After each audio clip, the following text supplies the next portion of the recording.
good results. A considerable portion of the happenings of life comes to us without any direct choosing on our part, and such happenings are generally regarded as having no relation to our will or character, but as appearing fortuitously, as occurring without a cause. Thus one is spoken of as being lucky and another unlucky, the inference being that each has received something which he never earned, never caused. Deeper thought and a clearer insight into life convinces us, however, that nothing appears without a cause, that cause and effect are always related in perfect adjustment and harmony. That being so, every happening directly affecting us is intimately related to our own will and character, is indeed an effect justly related to a cause having its seat in our consciousness.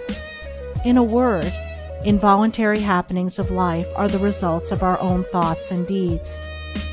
This, I admit, is not apparent on the surface, but what fundamental law, even in the physical universe, is so apparent?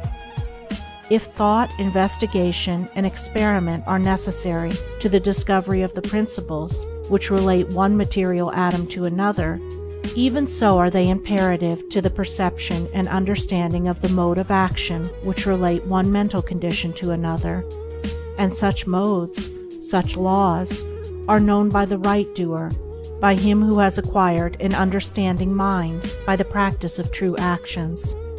We reap as we sow.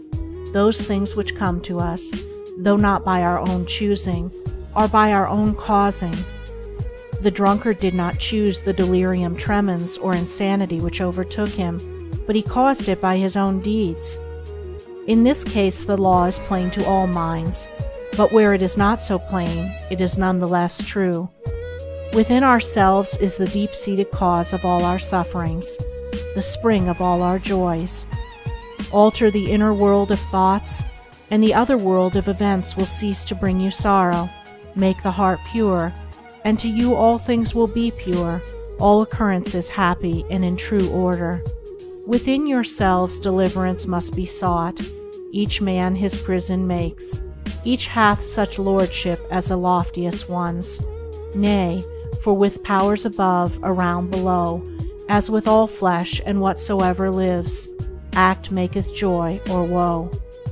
Our life is good or bad, enslaved or free, according to its causation in our thoughts. For out of these thoughts spring all our deeds, and from these deeds come equitable results. We cannot seize good results violently, like a thief, and claim and enjoy them, but we can bring them to pass by setting in motion the cause within ourselves. Men strive for money, sigh for happiness, and would gladly possess wisdom, yet fail to secure these things, while they see others to whom these blessings appear to come unbidden. The reason is that they have generated causes which prevent the fulfillment of their wishes and efforts. Each life is a perfectly woven network of causes and effects, of efforts or lack of efforts, and results, and good results can only be reached by initiating good efforts, good causes. The doer of true actions, who pursues sound methods, grounded on right principles, will not need to strive and struggle for good results. They will be there as the effects of his righteous rule of life. He will reap the fruit of his own actions, and the reaping will be in gladness and peace. This truth of sowing and reaping in the moral sphere is a simple one, yet men are slow to understand and accept it. We have been told by a wise one that the children of darkness are wiser in their day than the children of light. And who would expect, in the material world, to reap and eat where he had not sown and planted? Or who would expect to reap wheat in the field where he had sown tares, and would fall to weeping and complaining if he did not? Yet this is just what men do in the spiritual field of mind and deed. They do evil and expect to get from it good, and when the bitter harvesting comes in all its ripened fullness, they fall into despair and bemoan the hardness and injustice of their lot, usually attributing it to the evil deeds of others, refusing even to admit the possibility of its cause being hidden in themselves, in their own thoughts and deeds. The children of light, those who are searching for the fundamental principles of right living, with a view to making themselves into wise and happy beings, must train themselves to observe this law of cause and effect in thought, word, and deed, as implicitly and obediently as the gardener obeys the law of sowing and reaping. He does not even question the law. He recognizes and obeys it. When the wisdom which he instinctively practices in his garden is practiced by men in the garden of their minds, when the law of the sowing of deeds is so fully recognized that it can no longer be doubted or questioned, then it will be just as faithfully followed by the sowing of those actions which will bring about a reaping of happiness and well-being for all.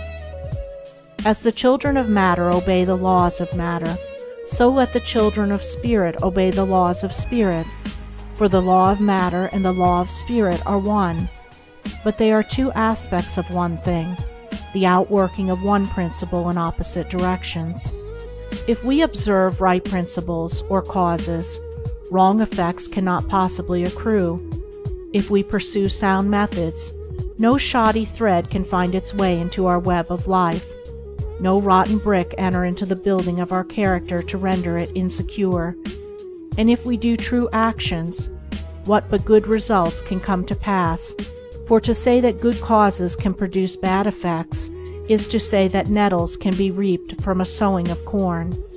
He who orders his life along the moral lines thus briefly enunciated will attain to such a state of insight and equilibrium as to render him permanently happy and perennially glad. All his efforts will be seasonally planted. All the issues of his life will be good. And though he may not become a millionaire, as indeed he will have no desire to become such, he will acquire the gift of peace, and true success will wait upon him as its commanding master.